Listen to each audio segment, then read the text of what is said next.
Olá, alunos! Sejam bem-vindos a mais uma aula do curso sobre impedimento e suspeição no Código de Processo Civil. Nesta aula, estudaremos o artigo 148 do Código de Processo Civil, em específico, seus incisos 1º a 3º.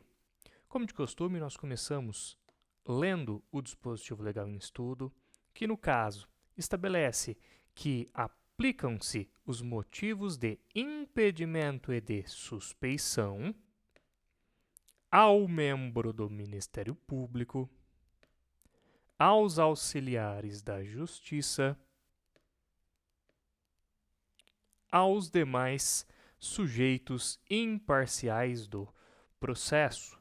Então, artigo 148, aplicam-se os motivos de impedimento e de suspeição, inciso 1º, ao membro do Ministério Público, inciso 2º, aos auxiliares da Justiça e inciso 3º, aos demais sujeitos imparciais do processo.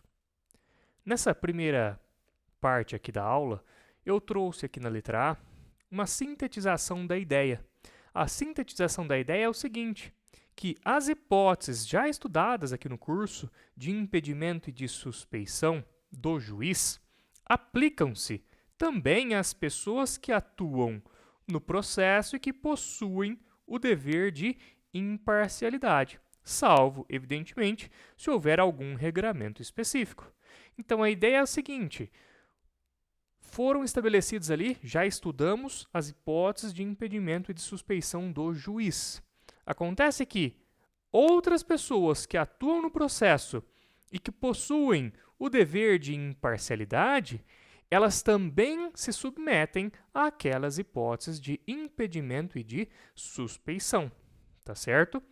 Como eu constei aqui no final, salvo se houver algum regramento específico, e sim, isso é possível. O exemplo aqui de regramento específico que eu constei para vocês é o caso da testemunha. A testemunha, ela tem um regramento específico sobre impedimento e suspeição, tá? Então, para a testemunha, o Código de Processo Civil trouxe hipóteses específicas de impedimento e de suspeição. No caso da testemunha, também é importante frisar, não se apresenta uma arguição de impedimento ou de suspeição, mas na verdade se apresenta uma contradita à testemunha.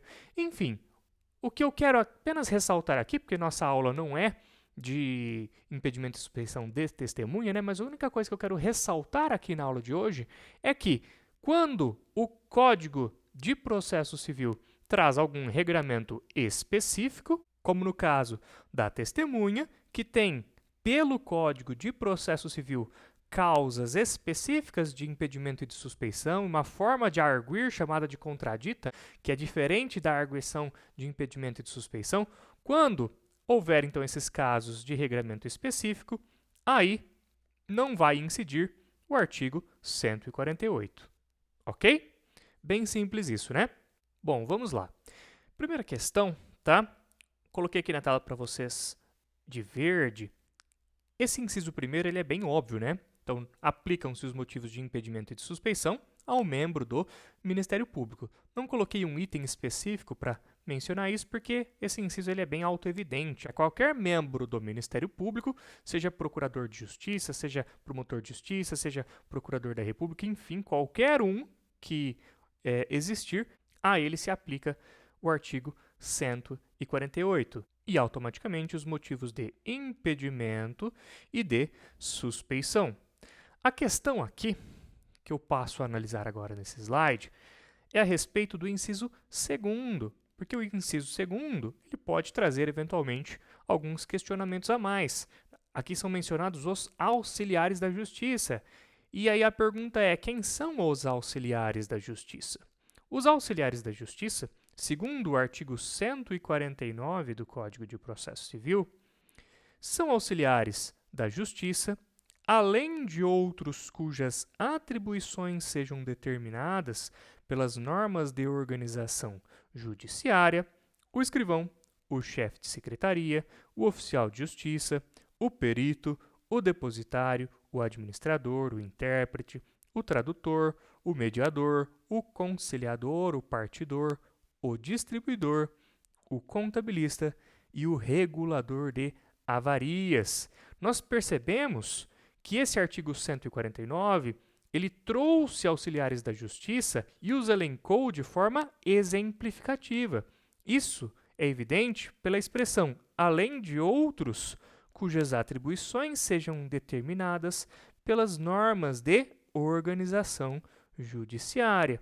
Então, essa expressão que eu destaquei aqui em azul, ela indica claramente que, além de todos esses aqui que foram discriminados, é possível que haja outros auxiliares da justiça previstos nas normas de organização judiciária. Então, o que nós temos que entender aqui é que auxiliares da justiça são aqueles indivíduos que auxiliam o Estado juiz no exercício da jurisdição. Vamos pensar aqui como é importante que aos auxiliares da justiça se apliquem as regras de impedimento e de suspeição. Vamos pensar, por exemplo, uma situação aqui, olha, muito evidente. Imaginem, pessoal, um perito que é irmão da parte do processo. Um perito que é pai da parte que está pleiteando no processo. Ora, você teria confiança naquele laudo que esse perito vai fazer a respeito de um caso em que o seu próprio filho ou que o seu irmão é parte no processo? Evidentemente, isso traria questionamentos sobre a imparcialidade dessa pessoa, traria questionamentos sobre a veracidade do que consta no laudo. Então é natural que esse profissional aqui, ele está sujeito às regras de impedimento e de suspeição. Vamos imaginar, por exemplo, o caso também, olha, de um oficial de justiça. Imagina se o mandado para citar uma pessoa cai na mão de um oficial de justiça que é pai da pessoa, ou que é filho da pessoa, que é irmão da pessoa a ser citada, a ser intimada. Isso aqui vai trazer, naturalmente, questionamentos, ora, a respeito da eficiência, da presteza, do trabalho desse oficial de justiça. Nós não podemos admitir isso. O Estado, ele exige que haja confiança no exercício da jurisdição.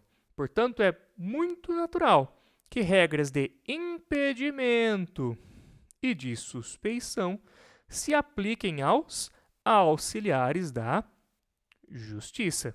Perfeito? Àqueles que auxiliam o Estado juiz no exercício da jurisdição. Vamos agora para o inciso terceiro. Inciso terceiro, que diz o seguinte: aplicam-se os motivos de impedimento e de suspeição aos demais sujeitos imparciais do processo. Aos demais sujeitos imparciais do processo. Pessoal, aqui é uma questão bem interessante, tá?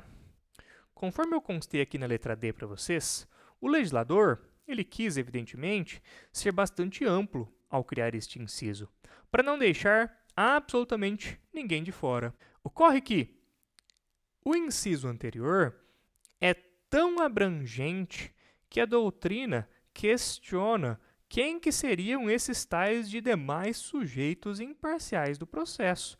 Ora, o inciso segundo ele já é tão abrangente, conforme eu mencionei para vocês, a ideia de auxiliares da justiça prevista no Código de Processo Civil, ela é exemplificativa, então qualquer tipo de profissional que estiver previsto na Lei de Organização Judiciária vai estar abrangido nessa ideia aí de auxiliares da justiça. Então, esse inciso segundo é tão, mas tão abrangente que se questiona, ora, quais seriam, então, os sujeitos imparciais do processo, os demais sujeitos imparciais do processo que não sejam membros do Ministério Público e auxiliares da Justiça? Aí, o que acontece? Surge o quê? Que é bastante comum no direito. Surgem correntes doutrinárias.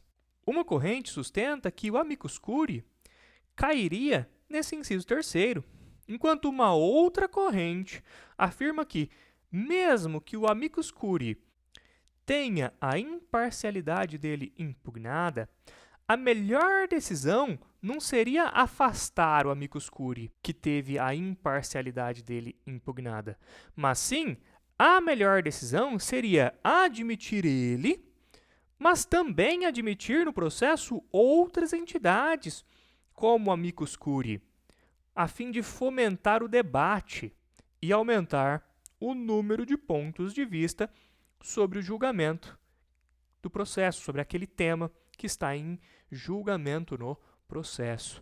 Então, pessoal, quanto ao inciso 3º, eu friso aqui que os incisos anteriores eles acabam abrangendo tantas pessoas, que a doutrina se questiona quem seriam esses demais sujeitos imparciais do processo.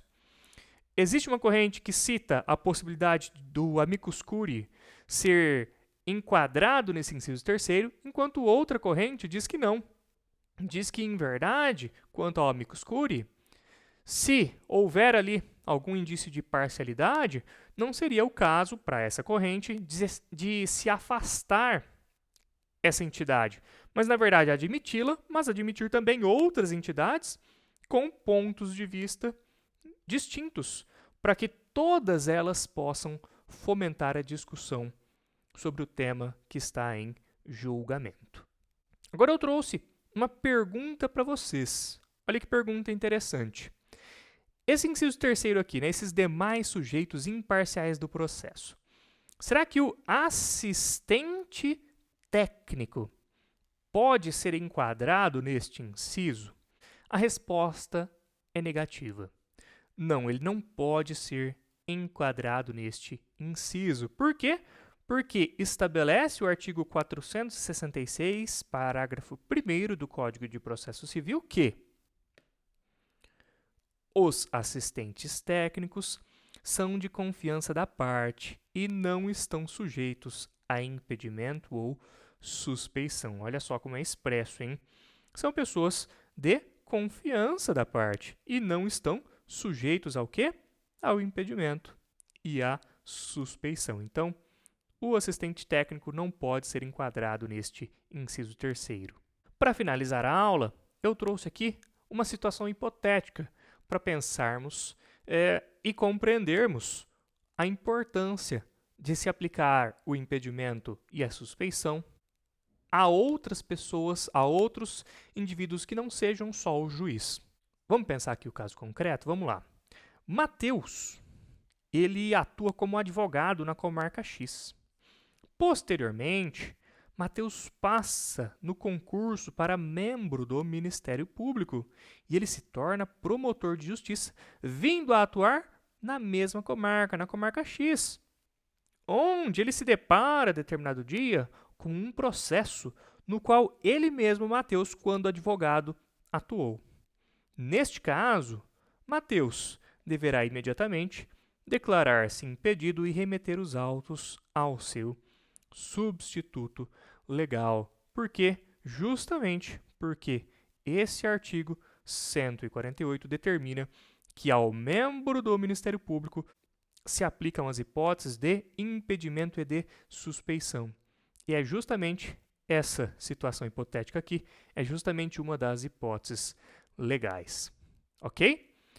Então, espero que vocês tenham gostado da aula, espero que vocês tenham aprendido e nos vemos na próxima aula.